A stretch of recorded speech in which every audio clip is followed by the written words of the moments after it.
Rusia dolën të thyej Rusia të pret nga sistemin... ajri më shumë goditjet, ndërkohë që ti shkon dhe bën një operacion... Nëpërmjet tokës. Po, që ky është operacion tipik sabotazhit serbime sekrete.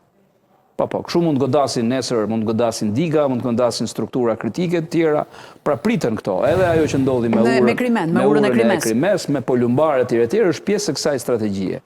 Që këta duhet të godasin. Sigurisht, a e bëjnë vetëm ta se bëjnë. Fakti që ka filluar 18 muaj përpara. Kolonel Demira i thotë, do të thotë që është NATO pra 18 muaj, jo, është NATO, nuk besoj se janë Shtetet e Bashkuara, po janë vendet e NATO-s të interesuar për t'i dhënë një mesazh Putinit, që shiko se ka dhe kështu.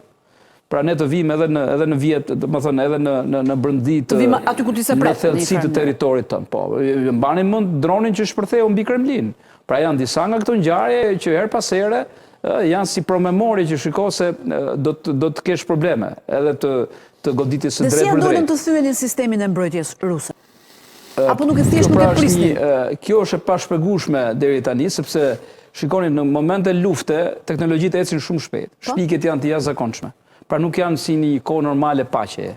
Dhe çdo ditë aty ndryshojnë mënyra, taktikat, sekrete teknologjike, të armatimit, të fluturimeve dhe këto etj. Dhe kjo është mas kundër mas dhe ecën gradualisht.